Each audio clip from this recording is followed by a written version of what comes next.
Thank you, Ben. Hello, everyone. Aloha mai kākoʻo. Mahalo nui to everyone for being here tonight. As Ben said, on a Friday. It's a testament to you all, and it's a testament to the importance that the local food system has and the importance that farmers have within the community. So today we're going to continue our discussion of agriculture as we have in previous chats and coverage, but we're going to get a little bit more pragmatic about the realities of farming here in Hawaii. Hawaii's farmers are getting older. The average age is now just shy of 61 years old. Close to 45% of farmers are over 65. Farmers under 54, they account for 27% of Hawaii's farmers. Those young farmers want to farm, they want to grow food, they want to shore up the state's food security, but they're also facing barriers. The key one we're going to talk about tonight is land. Access to it, security on it, the viability of it, and the land itself. Of course, this brings up many issues, so we're going to try and keep it as focused as possible, and we can talk about those issues later on. So, why is land important? Hawaii has almost 2 million acres of agriculturally zoned land.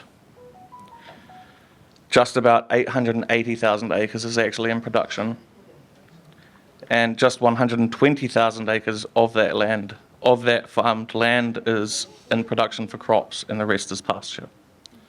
So there's obviously land there. There are farmers here, and demand for local food seems to be on the rise, but there is a disconnect. That's why we're going to explore this with this diverse group of experts who will share their insights.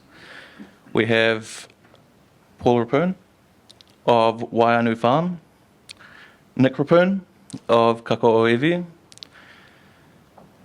ʻŌiwi. We also have Laura Ediger, a director at GoFarm Hawaii, and Hayley Mckinnon of Ahiki Acres. Each has their own unique perspective, and I look forward to hearing them with you.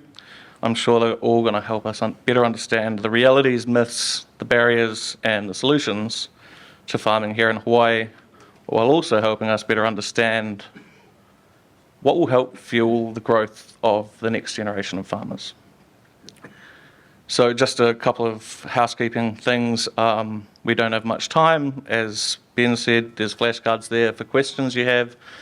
Please feel free to write those down and hand them to someone from the Civil Beat staff. And also we have, you'll see a couple of QR codes for any of you in the farming industry, farmers, food producers. Please look for them. The Hawaii Ag Training and Technical Assistance Network, GoFarm Hawaii, and Oahu Resource Conservation and Development Council have launched the Land Access Survey. So they want to learn more about your needs, your experiences, so feel free to scan those and share your experiences and your needs. But enough gabbing from me, sorry. Let's get started. We don't have too much time, so we'll start with Hayley. So you're a young farmer and you've got Ahiki Acres out Waimanalo. Could you just tell us a little bit about your experience as a graduate of the GoFarm Hawaii program and as a bona fide farmer out Waimanalo ways? All right. Hello, everyone. My name is Hayley Kauka Mckinnon, and my partner, business partner now husband, is Matthew Mckinnon, sitting in the back. Wave. Okay. We started Ahiki Acres after graduating from GoFarm, their beginner farmer training program, in 2019. And then we've been in their incubator program. So through that, we're able to lease land, use shared resources, and begin to build our business as we begin to search for our own land. And so just to give a little background of, since land is the main focus here, I was born and raised in Waimanalo, so I have kuleana into that community. Unfortunately, the average price of agricultural land in Waimanalo right now is $1 million to purchase 1 acre. I began farming straight out of college at the age of 23, so I didn't have any savings. I began knocking on doors, hoping to lease from private landowners in Waimanalo, but was laughed at or just told no. My partner and I tried bidding for Department of Ag land in 2021. This bidding process is blind, so they kind of give you like a starting point, and they started, this was for a 15-acre lot. They appraised it at $15,000. We talked around, tried to guess what we should bid. We bid $30,000, and this is for the annual rent. We got outbid. We were third place. Second place was $30,084, and first place was $31,600. The first place winner actually didn't have a plan for how to use the land, even though this is required in the application. He ended up ceding the lease to the second place winner, who blindly outbid us by $84. This was quite disheartening. Shortly after, an opportunity arose to purchase a 20-year, 5.7-acre lease from another HDOA leasee in Waimanalo. The price tag to purchase the lease was $100,000, plus a $25,000 security deposit. We were only able to purchase this lease because our families helped loan us the money, which will take us 5 to 10 years to pay back. I actually was not excited for this opportunity because of the price tag and the fact that at the end of the 20 years, we have no option to extend. So that's just a little background. Thanks, Hayley. I'm just wondering, can you share a little bit about what it was like as being part of the community and having a very specific place that you wanted to lease from? You know, as you signed up with the HDOA, with the Department of Agriculture, what kind of opportunities were arising other than Waimanalo? Were there many?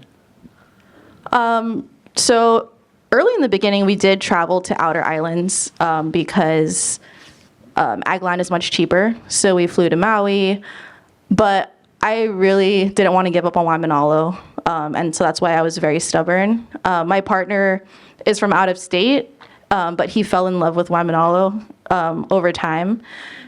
We looked at some ag properties on the North Shore, but a lot of them actually didn't have, so there's like so many things to think about land, water access.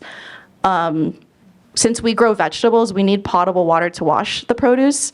There's a lot of ag land out there that only has irrigation water, and so you have to drive your produce far away to like process it and clean it. A lot of lots don't have electricity. We use electricity to wash and pack our produce as well. And we had been farming already for a couple of years in Waimanalo, so we began building our community and our following, and I didn't want to leave the family that we created. Even moving to the North Shore, you know, it's not that far, but I didn't want to leave our community behind. Moving on to you, Laura, I'm just wondering if you could kind of share a little bit about the GoFarm program and maybe kind of expand on the experiences that Hayley's shared in terms of finding land, looking at the possibility of maybe having to go to another island even to find land. But could you first off start with a little bit of a background on what GoFarm does in terms of kind of smoothing the way to finding land? Sure, thanks. So GoFarm Hawaii, we have a beginning farmer training program under the University of Hawaii's College of Tropical Agriculture and Human Resilience under the Cooperative Extension. So we've started training new farmers in 2012, and now we have a site in Waimanalo. We also have a site, Kamananui, in North Shore, Oahu, and we have a site on Kauai, on Maui, and on the east side of Hawaii Island. And so Hayley's a great example of someone who came through our program without any farming knowledge or background. You studied chemical engineering. And so we take people with really limited background, but the desire to farm, and we teach them how to grow plants for sale, and then also how to run a business. So they spend about 8 months with us in an intensive program where they have their own plot of land. They're going to sell and market an 8-week CSA. And then after they finish with us, they have the option to go into incubator. So the incubator program at each of our sites, there's land that's open and available for them to pay a monthly fee, get their own space, and start their own business there. So they can still use our tractor, they have access to a wash station, and they have access to continued coaching and guidance. So they're not, at that point, they're not just going out on their own. But what happens for many people is they're in the incubator program, and then at some point during that 3 years that we initially give them, they have to figure out what their next step is. So they've spent that time learning to grow, setting up their business, and deciding if this is really what they want to do, and then they have to start looking where are they going to go next. And that's where, we try to support as much as we possibly can. Some people have really specific areas that they want to go, like Waimanalo. And so people from that site have actually gone to other islands to find land because it is so much cheaper, people who are less rooted in that community. And then, also just looking at other parts of the island as well. So we've had people go to Mililani, we've had people go to North Shore, and often they have to go further afield to find land. And like Hayley mentioned, looking at the price tag of what it costs to purchase, for most people coming through our program, that's not really an option, unless maybe they're going to go to Hawaii Island, where things are a lot cheaper. So if they're not going to be able to purchase, then they're looking to lease. So there's a few options through HDOA, through the state, but often there's really low availability. So then you're looking at leasing from a private landowner. And then that's really hard actually to find. We were just looking at Facebook Marketplace today to see what was on there. That's one place where you can actually see people posting land for rent. But otherwise, where would you go if you wanted to find farmland to use? A lot of it's through relationships, through word of mouth. And so that's what we offer too. Here's 5 people you can call who are major landowners who might have something for you. There's a lot of this sort of informal looking for land, looking for opportunities. And then often, there's just such a mismatch too between a new farmer and what they're able to pay for rent, and then what the value of land is and what that cost is and what the landowner probably needs to recoup if they have a mortgage. So navigating all of those realities, plus what Hayley said about does it have water, does it have fencing, does it have electricity, all those sorts of things are, they've been farming with us, they've decided they want to do it, but what's their next step? There's a lot of those different pieces to figure out that we try to help people with. So I'm wondering, the ecosystem is something we were talking about before, Nick and Laura. This the ecosystem of food producing entities, of farms, whatever land they're on is extremely diverse here in Hawaii. I'm just wondering, Nick, could you kind of explain a little bit about your experience growing up in a farming family at Waiahole and your experience on the mainland farming as well? Can you kind of just share a little bit about how the ecosystem is made up in terms of, you've got the State Department of Agriculture, you've got DLNR, you've got all these different kind of entities that oversee land leases for farmers. Can you just kind of describe what that looks like and how you've you've grown up learning about that and how you've kind of negotiated that as a farmer? Yeah, so like you said, I was fortunate enough to grow up on my family's farm with my Uncle Paul here and my dad Charlie and my Uncle John. So I had my own personal GoFarm throughout life. And I never studied agriculture formally. And so what I've learned over the years has just been from having really good mentors, my own family, as well as other people that these guys are connected with. In Waiahole, we have a unique land situation. Maybe I'll let Uncle Paul explain that a little bit more. But I've been,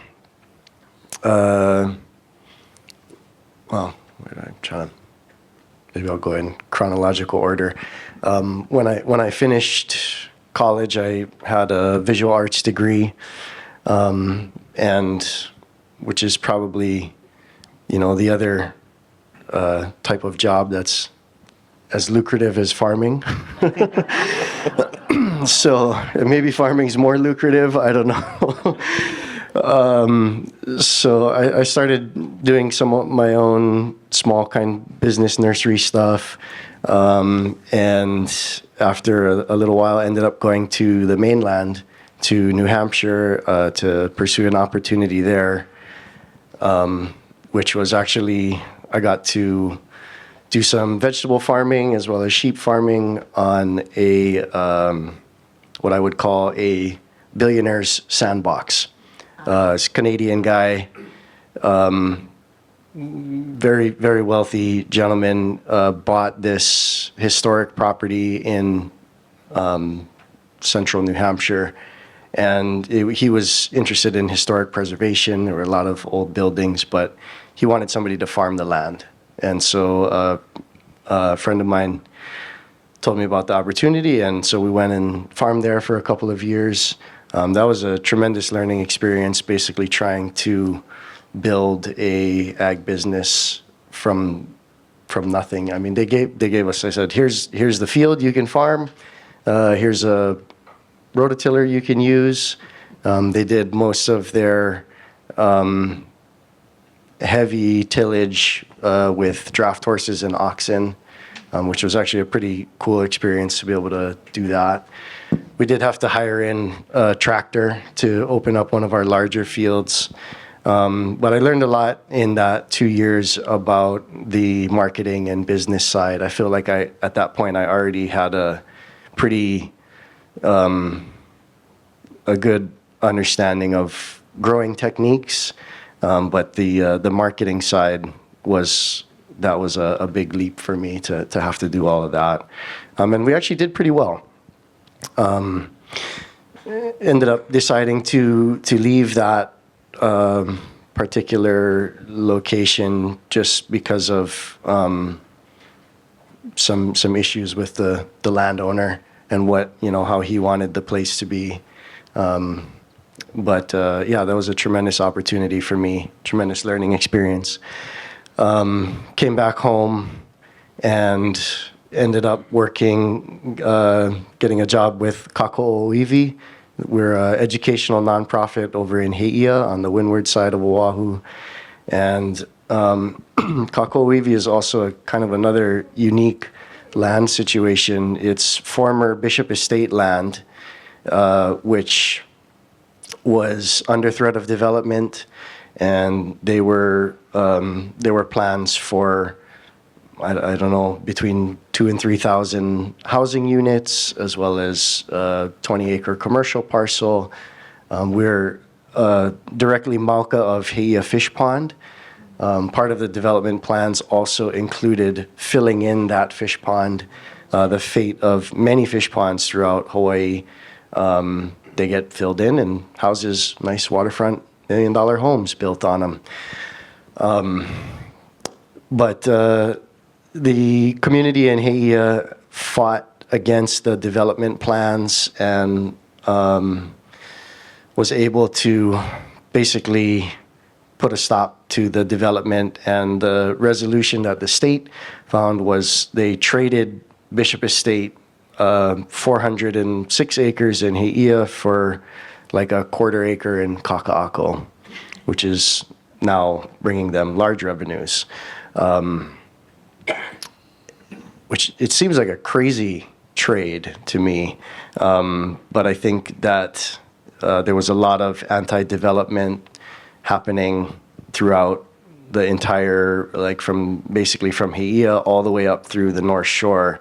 There were all kinds of development proposals going in and a lot of community pushback. So I think the pivot was made to develop more of the South Shore and the Ewa Plain and stuff like that. So our state landlord for Kākoʻo ʻŌiwi is Hawaii Community Development Authority. They manage mostly Kaka'ako and Kaleloa lands. And Haʻia is definitely the oddball in their portfolio of management. And part of the blessing of that also is that as a development authority, being a tenant of a development authority means that we are not subject to a lot of the same planning and permitting requirements that most other places, people are subject to. If you're under Department of Ag, you still have to do a lot of, you have to put everything through Department of Planning and Permitting in terms of structures.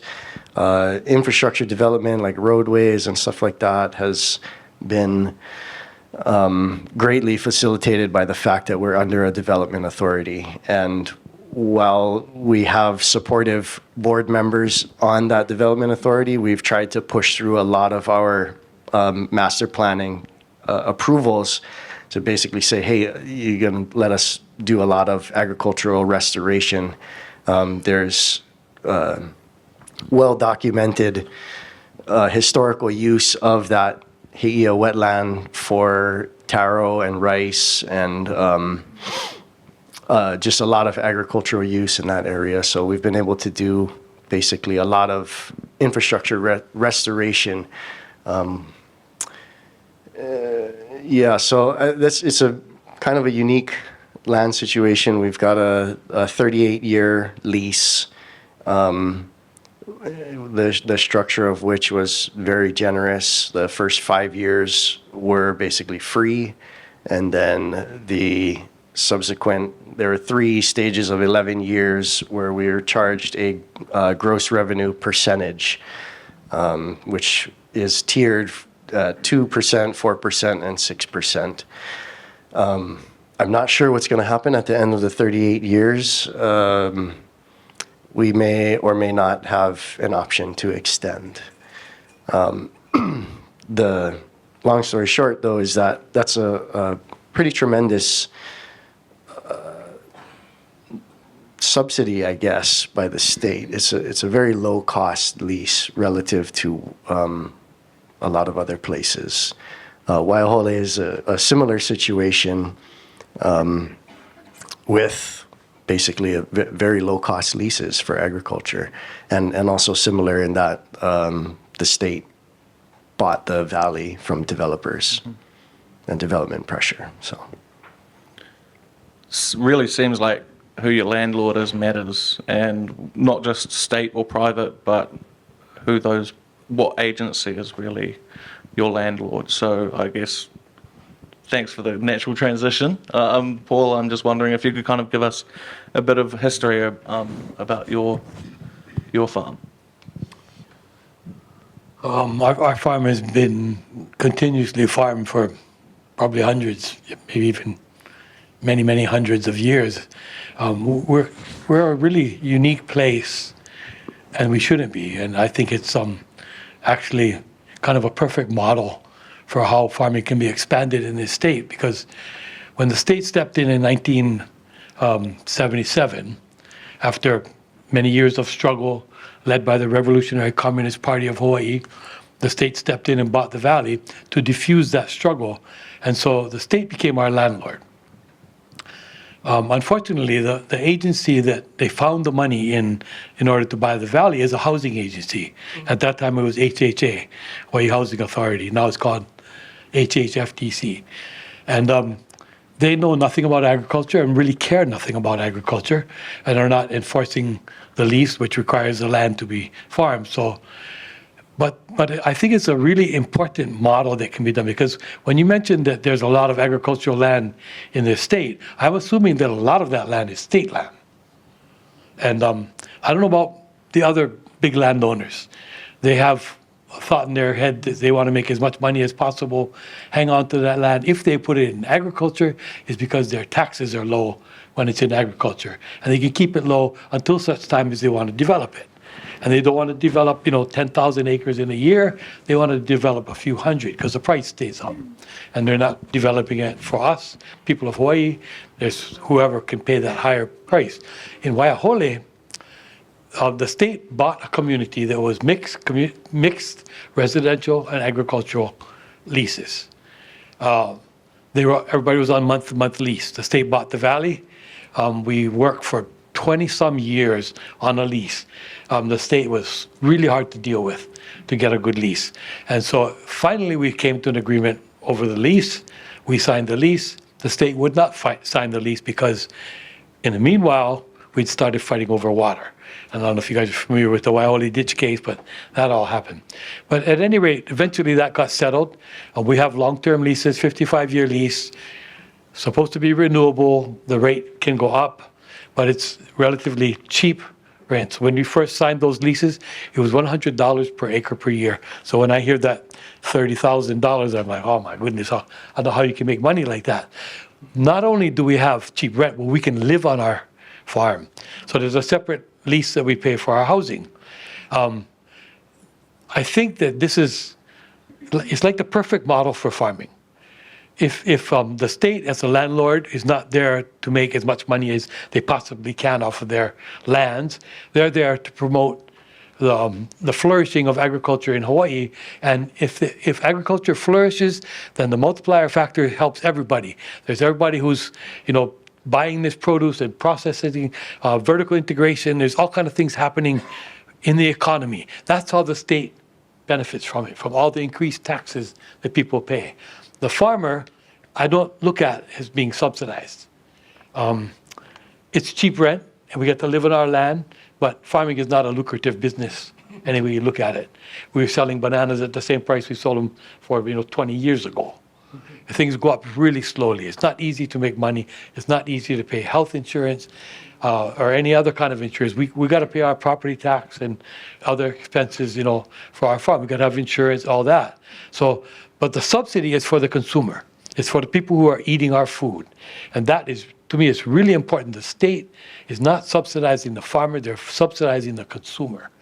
And to me, if the state would enforce the lease, which requires you to farm your land, then Waiahole Valley would be the perfect model.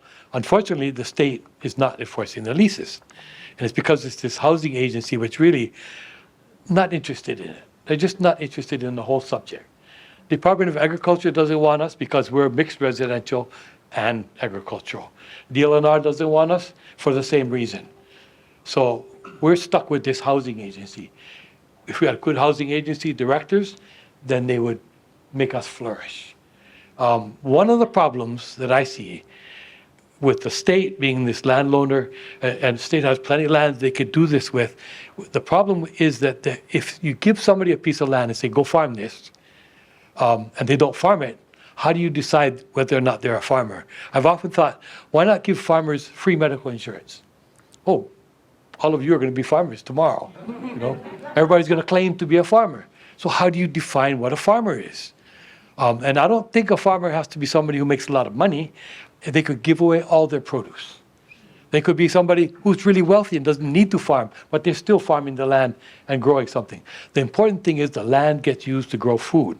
And ideally, that food is being used here in Hawaii. So export farmers, forget it. We don't need export farmers. We don't need to export food. We don't need to import food. We can grow all of our own food. And there's an enormous potential to do that. So I really only see the state as being the landlord who's interested in doing that kind of thing. Bishop Estate, Campbell Estate, Robinson Estate, all these different landowners don't have an interest in doing something like that because they want to make money off of it. So I think there's all kind of political things that could happen to facilitate the state doing this. I'm not sure, it's a political will to do this. I really feel myself that we need like a good famine, a good shipping strike, something to, wake everybody up.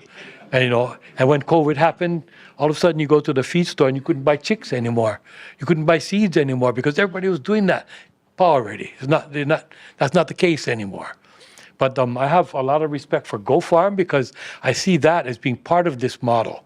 My thought is that if you give somebody, a 30 by 30 foot plot of land, and it should be like a constitutional right that you have to a piece of land. We're talking about a tiny piece, but it should be like the right to vote or something else. You just have a right to a little piece of land. The community garden system here in Hawaii has a huge waiting list.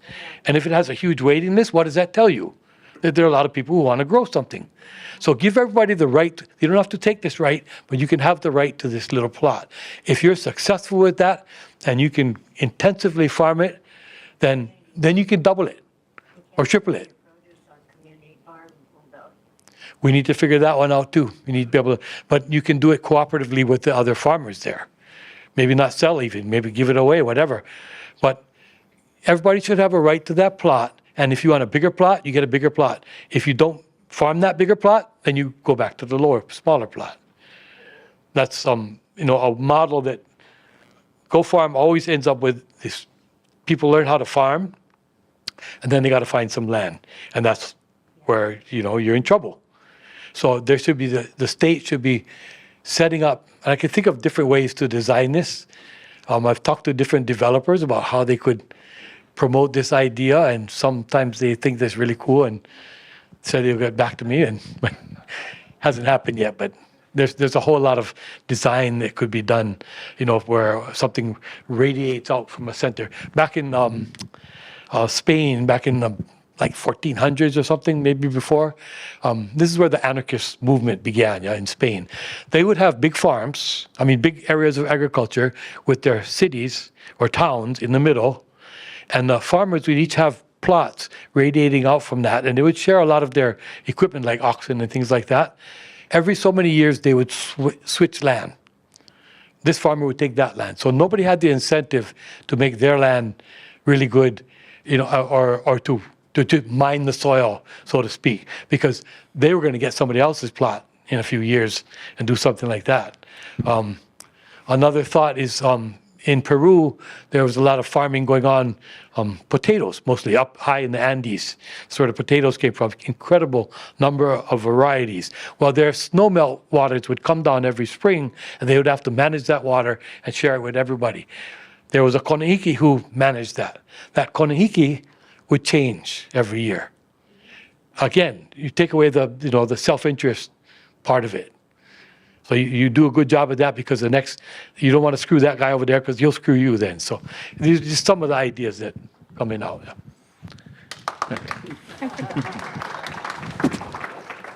I love that the Spanish model there. It's like rotational farming, or kind of like rotational grazing, but rotational farming. One more thought. Nick mentioned going into visual arts and how unlucrative it is. Well, I feel like farming is a visual art. And to me, it's an aesthetic experience. If your farm looks nice, it will be nice. It will produce. It has to look nice to you. I like that. So I'm wondering, for all of you, really, we've talked about the sheer expense of buying land, of securing a lease. What about the other financial commitments? Because there's obviously acquiring the land, but starting a farm from scratch is obviously, you're starting a business. Can you share a little bit, Hayley? Sure, yeah. So another issue with land access is what state the land is in. So for example, our lease that we acquired was previously used as a nursery, so plants above ground. So the soil was neglected. It was backfilled with cement and rocks and just lots of overgrowth. So we acquired this lease in November of 2022, and we still haven't started growing anything there yet. We've invested over $100,000 in improving this land. And it's still a struggle, trying to figure out what we want to invest in, because we know this land is going to be taken back by the state. And so that's kind of one of the struggles, is how much do we want to invest into this land, into this soil? Obviously, my husband and I, we're so committed to being responsible stewards of the land. So we're going to invest anyways. We're going to build up this soil. It may take years before we grow nutritious crops, but we're committed. That's going to be harder for some other farmers who maybe don't have the financial support from their family, or even the ability to take this time. GoFarm has granted us extra years to stay in their incubator program so that we can still produce crops there, still make money while we're preparing our new site. So yeah, I'd say capital and infrastructure are the next large issues after securing the land. So we've spoken a little bit about landlords. I'm wondering, is there like a hierarchy of landlords? Is there someone that you is there an agency that you look for? Because of course this ecosystem seems to have a lot of different farmers are on a lot of different kinds of leases. I mean, is there a gold standard, Laura? Or actually, no, Nick.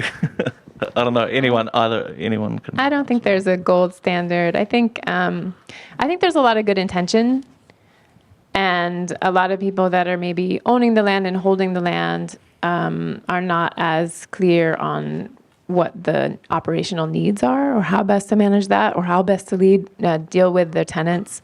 And so you have the situation where, like, a housing authority is in charge of agricultural land, or, the Department of Agriculture is in charge of agricultural land, but they're in charge of so many other things too. This isn't necessarily their main focus, is managing these agriculture parks that they have.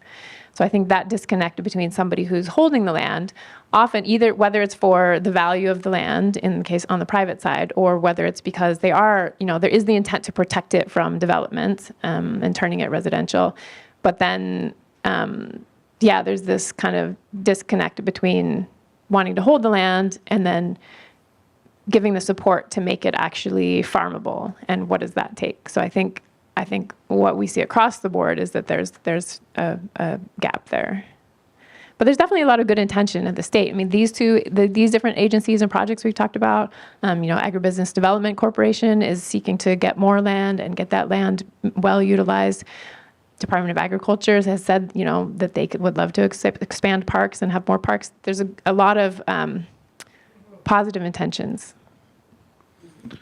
I think to that, there's definitely pros and cons to the different landlords and the different lease structures and things like that. And I would agree that there is a lot of good intention, even within the Department of Ag. Most of the people that are working in the Department of Ag are trying very hard to do their job. Maybe some of them aren't. But it's, they're severely underfunded as well. And so the state agencies that hold land are either sort of like Waiahole, they're this kind of mismatch a little bit, where maybe they have the land but they don't have the intention, or the ones that are properly aligned, they might have the intention but they don't actually have the right resources to properly manage lands. And I think I really think that Bishop Estate has the potential to be the standard. They have the land, they have a tremendous amount of land that is associated with a lot of good resources, water resources in particular. And they also have a lot of money. They have a lot of resources. And they say they have the intention. So it should be, the way I look at it, it's like, okay, that should be actually really easy. But and not to pick on them too much, but they do their mahi matchup program. It's a competitive process where people can put together a small business proposal, submit it, and if they win the matchup, they get awarded a small plot of land. If they do well, maybe they get opportunities to expand their lease holdings. But they hold that mahi matchup maybe once or twice a year, and one award. Why not award the top 5, the top 10? It's not like they have a shortage of land. There's right. It's like, oh, we only got 5 acres to give out. They've got a tremendous amount. But part of it is their fiduciary responsibility to keep lands keep the income coming in from those lands. Their biggest leaseholder is, I believe, Pioneer and Monsanto. I don't believe that they're very good stewards of the land. They do let you guys use part of their land for GoFarm program. So it's a nuanced thing, right? It's not, you can't just say that agriculture bad, this agriculture good. I'm kind of the opinion that any agriculture is better than no agriculture. If the land is sitting idle, or it's then going to be under threat of development. At least if somebody is farming it, there's a hope that the farming practices can be improved. Also, to Hayley's comment earlier about the quality of the land, even at Kākoʻo ʻŌiwi, the early years, a tremendous amount of money and resources were spent just removing trash. Containers and containers and containers of trash out of their cars and all kinds of stuff. And the other thing that I wanted to mention is that most of the ag land is former sugar and pineapple land, which has a very, very heavy footprint on the land. I have friends that are in various parts of the North Shore, and they have done soil tests and stuff like that. And one of my friends, she is decided to only grow flowers because she doesn't feel that she can, in good conscience, grow food and feed it to people because she's worried about what's in the soil. At least we don't eat the flowers. And so that's another thing that I think is like, you know, if you're going to lease land, some of these farms, it's going to take 10 to 20 years just to remediate the soil. I'm talking about heavy pesticides that last and persist in the soil for a long time. And some of them can be remediated, but it takes a long time to do. We've mined out a lot of our topsoils in a lot of these sugar and pineapple lands, and so spending the time to rebuild topsoil takes time. It doesn't happen overnight. You might have to do a different kind of farming for 10 to 20 years before you are able to return it to, you know, crops that are highly nutritious and devoid of toxins. So just thought that was worth sharing because there is a lot of ag land, but some of it is pretty nasty. You know, cement and rock are probably the more benign things that people have put onto the land. Even cars and stuff, you can remove the trash. It's the pesticide use that's going to stay for a long time. One thing I've been told as well is that it's a different issue, obviously, but is that with a lot of these fallow agricultural lands is that they're overrun with invasive species. And that comes with a heavy price as well of the cost of removing trees such as Ediger comes at thousands of dollars a tree at times. So, yeah, I think that we're kind of coming to a close of this portion. We'll let these guys ask questions. But I wanted to kind of end off with a bit of a difficult question, I guess, but we like to end our chats with on a bit more of a positive note. So we usually look at solutions. So how are we going to fix all of this? Thanks a lot. So won't ask you for your magic recipe or your silver bullet, but what I would like to ask is really your words of wisdom. So starting with you, Hayley, can you give your words of wisdom to a young, a new, or emerging farmer who's trying to find land here in Hawaii, whether it's here or on Kauai, Maui, Molokai, any of the islands? What are some words of wisdom that you would give them as they embark on their voyage to finding land?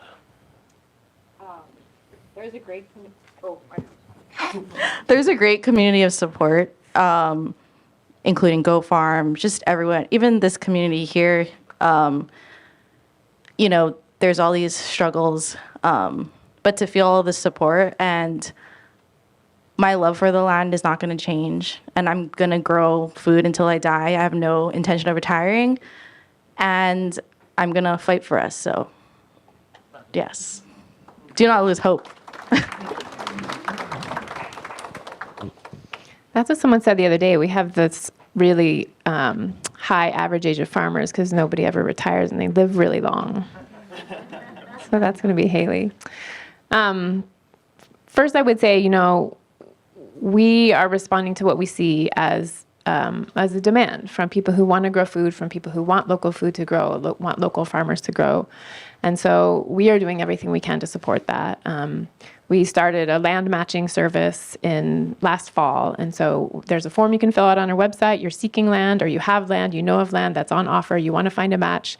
We're helping to broker and connect people. So we're trying to, proactively make those connections and make that possible. There's also, Thomas mentioned a survey. We're looking to always learn more about what land access is out there and how we can address it through policy or just practical solutions.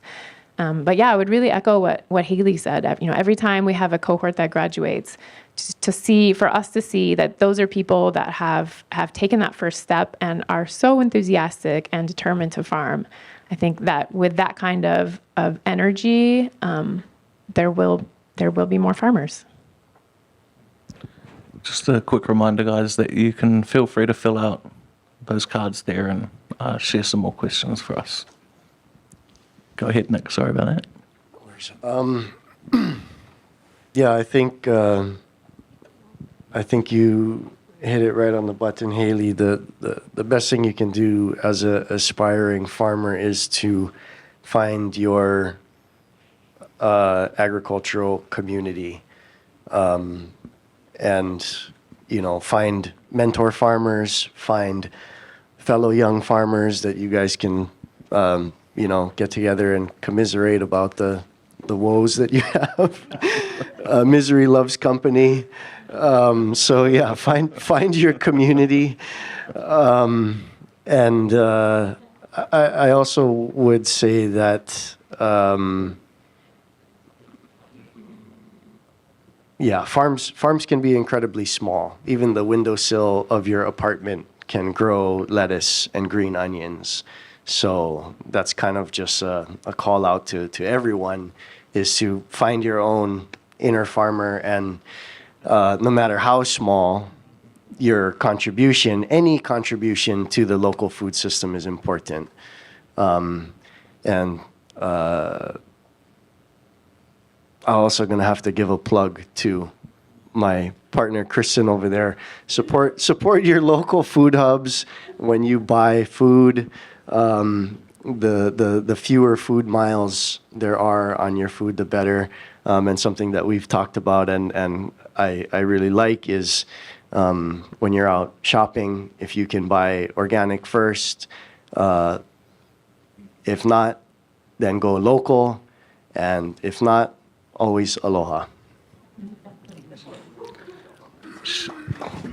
Shout out to the food hubs. I think just got made permanent program with the legislature. Yeah, congratulations. So the state's funding, giving some funding and support to the food hubs program. Finally, after proving how viable and how powerful they are for the local food system during the pandemic and afterwards. So yeah, congrats. Paul. Everybody else kind of covered it, but I think that the future of farming is not in big farms, but it's in everybody growing food. And I think if you are young or any person who wants to farm, I think you should grab any opportunity that presents itself, no matter what it is, whether it's long-term or short-term or whatever. If somebody has a backyard and they say, come farm it, go farm it. Because somebody might come along, you might be lucky, and somebody might come along and say, wow, this person is really doing a good job with this backyard. And I have some land, so I might turn them onto a piece of it. So if somebody comes to me and says, oh, I really want to farm, and I say, well, let me go see your yard, or let me go see your balcony. If you live on the 27th floor of whatever building down there and you don't have so much as a pot of green onions, I'm not going to give you a piece of land. I'm not going to give you an opportunity. I'm not going to share what I have. Or if I'm too old and I want to retire and I want to have somebody come in, you're not the person. You have to take every opportunity you can to do it. And then I like the whole thought of community of farmers, because community of farmers, community of people growing food, and people that would include all the vertical integration, all the things that I see happening with GoFarm graduates, they're not just farming, but they're doing other things too. Making sausages or, growing sprouts or all kind of little things they do.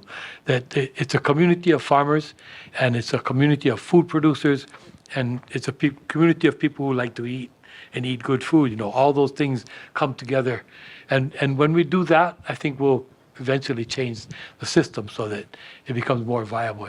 I really do think, though, we need a famine, a shipping strike. Maybe we should go sink a couple of our freighters coming in, and that would encourage it to happen. Thanks, Paul.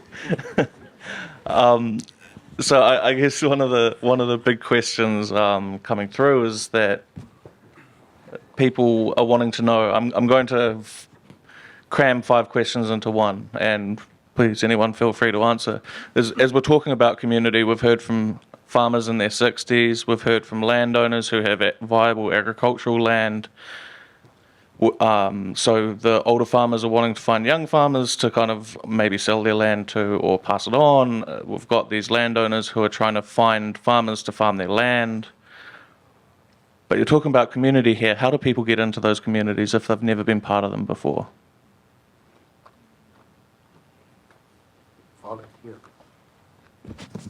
Volunteer. Get. There's Ma'o farms and Kala farm and Kākoʻo ʻiwi. These places. Initially, I kind of thought this is kind of unfair competition. These people get grants and they're growing a lot of food, competing with us. But my sense has been that nobody's trying to undercut our prices, and more those places are turning into food hubs, which means they're also buying food, and that is really valuable. And the food hubs that we've been involved with, Kokua Kalihi Valley, Kākoʻo, it's made life so much easier for us as farmers because we can sell them a lot of food, and it's easy to do. In fact, they come pick it up. We take it to Key Project in Kaolu, and they come pick it up, and it's so easy. And that has always been the hardest part of farming, is selling things. It takes a lot of time to go to markets and do all that kind of thing. So having these food hubs. So get involved with a food hub and find out who the farmers are. Can you go volunteer or help out or go work with one of these nonprofits that has a lot going on there? There's a lot of people working at these nonprofits who are learning a lot of things, and they're doing a lot of food processing and all kind of interesting things. Just get yourself into it. The other thing is, you probably cannot just go find a farm and start farming and survive, because if you have children, it's really hard to do.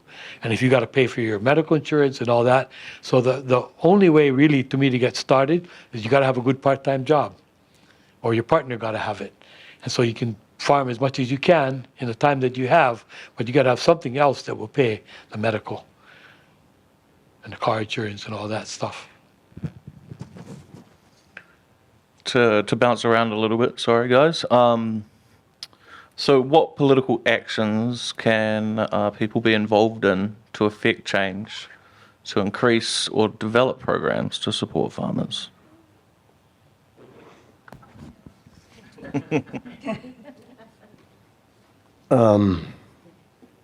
How you spend your money, that's a big one.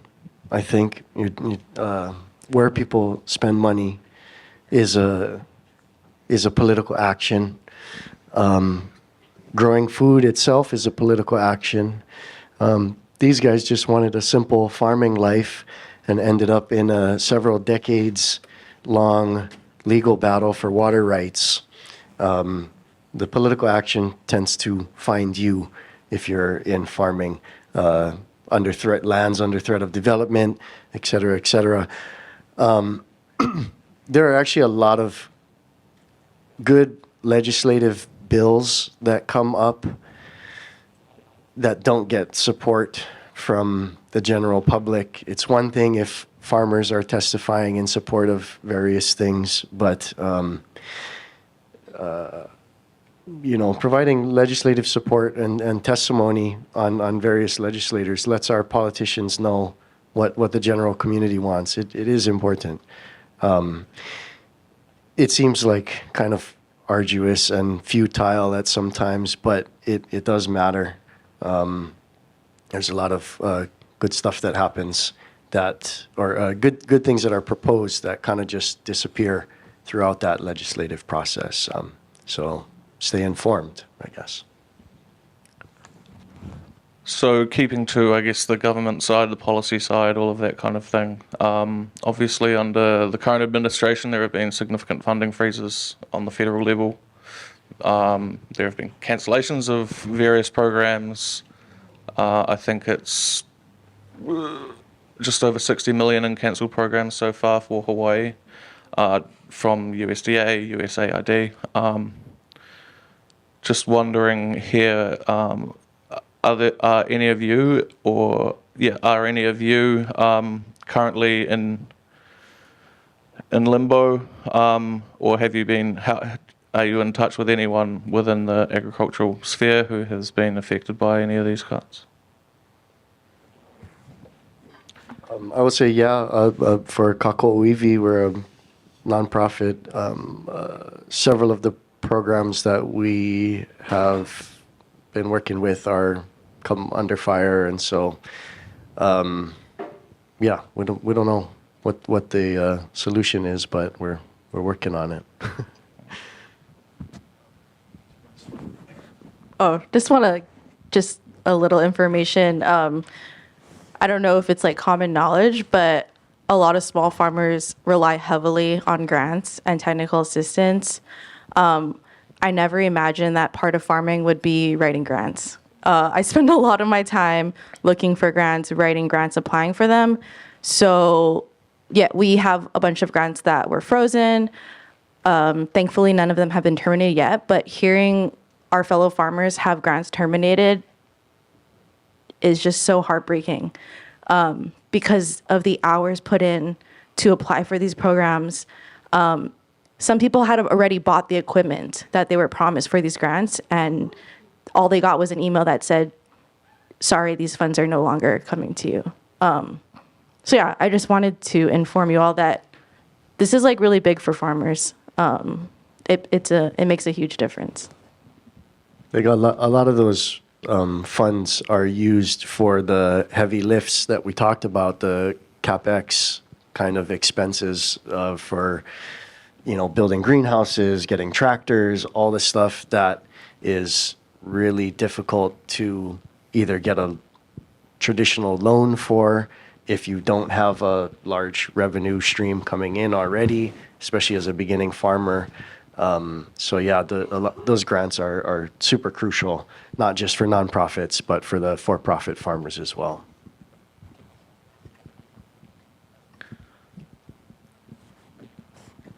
Just I guess a really quick technical question, again, off-piste, sorry. Nick, just wondering whether you could explain what you meant by mining the topsoils and what that means from the sugar and pineapple plantations.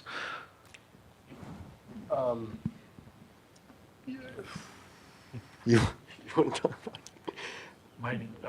Well, it's I guess It's what they were doing. it's what they were doing. What exactly does that mean? Mining the topsoil. This is not just a problem in Hawaii; it's a problem in the continental U.S. as well. And I'll give the example from the continent because I think it's a little easier to illustrate. If you imagine millions of bison going across the middle of the continent, grazing the grasslands, American grasslands, that's what we had throughout a lot of the country. They're eating the grass, they're pooping, and over time, basically that organic matter breaking down becomes what we call topsoil. That's what the plants like to grow in. The same thing happens in a forest. Tree grows, leaf litter drops down, decomposers break that down, you get this nice, fluffy, dark soil that's very nutrient rich. And correct me if I'm wrong, but in the continent there used to be like several meters of topsoil, like probably as deep as this room. And so what that means is if you take a stick and you poke it into the ground, it's going to be very easy to poke that stick into the ground. So if you are farming in such a way that you just keep planting over and over and over, you don't give time for basically decomposition to happen. You're not adding, you're removing organic matter from that system. Over time, if you don't basically rest the field and say, we're not going to extract any crop from this field. Every crop that we take out, that's organic matter coming out of the ground. If you don't replace that, that's what you're doing. You're mining the soil. So in the continent, we've gone from several meters of topsoil down to, I think, like 18 inches through effectively industrial farming. So same thing has happened with sugar and pineapple is, you come into very fertile lands that have been basically untouched for a long time. And every ton of sugarcane that comes out of the soil is 1 ton less of organic matter that's there. So intensively farming over and over and over and continuing to remove that, your topsoil is going to shrink. Question here for Laura. Is there a bit of a breakdown that you can provide in terms of what kind of farmers you've got coming through GoFarm in terms of what they're learning, perhaps with topsoils in mind? Are they organic? Are they kind of following some of those organic, restorative, regenerative agricultural techniques, or are they perhaps on the conventional side? We primarily teach what we would call regenerative agricultural practices. So in the case of organic matter, we're teaching people cover cropping. So growing crops, they're going to add nutrients to the soil and add organic matter. Also teach application of compost, application of local sustainable, organically approved amendments. We're also agnostic in the sense of we don't think that necessarily certified organic is the only way to be a good grower. But those are the practices that most people coming into the program are already interested in. And those are the practices that we see as being more sustainable in terms of even the principles of what inputs can you get locally, what inputs can you apply, and what methods can you use that are going to encourage the overall health of the system and therefore have a more healthy farm and soil. So those are the kinds of practices that we focus on. So Paul, you've been in farming for a few decades now, successfully keeping on going. What techniques do you follow? How do you have a closed loop in terms of what you're putting in the land to grow food? We encourage everybody who visits our farm, take a crap. Give them an animal before they leave, or whatever. Well, we used to bring in a lot of organic matter. Our neighbor actually was a tree trimmer for the federal government, and he was constantly dumping piles of tree trimmer mulch. Now, because of little fire ant and coconut rhinoceros beetle, we're scared to use that. And we encourage him not to bring it anymore. So, but that's one way to add. One way to make soil fertility is you add organic matter. You bring it in, you add it, and whatever the soil. You go down to the beach park, and all the false kamani trees are dropping all their leaves, and sweep them up, put them in your truck, bring them home. Any place you see organic matter. If you're driving around and you're eating a banana, do not throw the banana peel out the window till you get home. So that's our attitude towards bringing in stuff. The other way to improve soil fertility and to rehabilitate soil, which is what needs to be done with the sugar lands and the pineapple lands, is you need to grow things on it that are deep-rooted and bring up nutrients from down below, and also the enzymes and things from the roots of these things growing break down the minerals in the soil and make available, again, phosphorus or potassium, other things that are trapped in these minerals. That's a long-term process. It takes time. In the Amazons, they do slash and burn agriculture because they would go in there, burn the forest, plant things for a few years, and then move on come back 30 years later because the soil's real thin, place like that. What sugar should have done when they left is they should have been required to restore the land to the condition it was in before they got it. It was all beautiful dryland forest. They should have planted forests, and maybe not, you know, all native species or whatever. But my great thing is plant kukui trees. So Bishop Estate, for example, and not to pick on them again, but in Punaluu Valley, which has the third biggest stream on this island, they have a few farmers in there. It's not being very productive at all. They went in with big excavators and chippers and mowed the valley. I don't know, dozens, if not hundreds of acres of land got mowed. And when we saw that, I was like, wow, this is incredible. What you should do now is plant kukui trees because they grow really fast and they'll suppress stuff growing underneath it. And you can really easily cut it down because it's a soft wood. And it's a really nice shade tree. Plant them 10 feet apart. And if you want to plant an ulu tree, plant it in there. Once it's established, cut the kukui trees around it. Use it for mulch. And they said, oh, that's a great idea. I said, you're too late. You know, a year before you cut all this stuff down, you should have planted 10,000 kukui tree seedlings and be ready to put them in the ground. So this is what should happen with all that sugarcane land, all the land that is burned in around Lahaina should not have been allowed to go to guinea grass. It should have been planted in trees. And they had the irrigation systems in place. They could have used that to get these trees growing. Once you got these trees all growing, now these trees start collecting, you know, rainwater, fog water. They start covering the ground, dropping their leaf litter. This whole remediation thing takes time, but you got to start someplace and do that. Fantastic. Well, thank you guys. Unfortunately, we're out of time. But thank you all for sharing your experiences, your time, your knowledge with all of us. I know I can probably speak for us all, actually, that we're coming out much more knowledgeable than we came in, so thank you. But yeah, thank you all for coming out tonight. We at Civil Beat are very eager to continue the discussion on agriculture. Thank you for mentioning it. Unfortunately, invasive species are a massive deal here in Hawaii.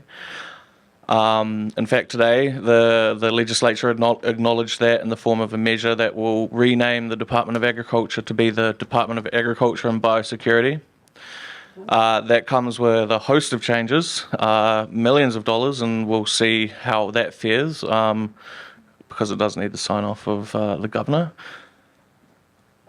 Last year, he cut the invasive species budget in half after lawmakers opted to give the department $20 million.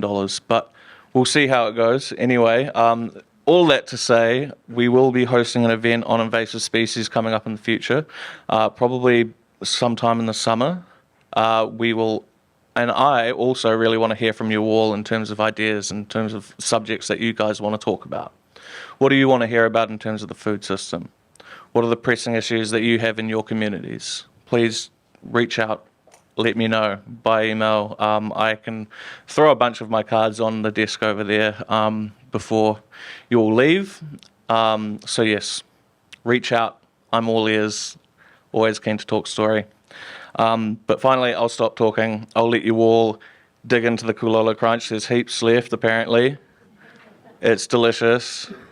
And the ulu, I'm not sure if there's ulu left, but that was bomb. And the apple tea, amazing. Thank you. Yeah, finally, mix, mingle. You've got a little bit of time before we'll actually kick you out. I think it's 7:45. So yeah, talk story, have fun, but we need everyone out by 7:45. Thank you again. Please, big hand for our guests.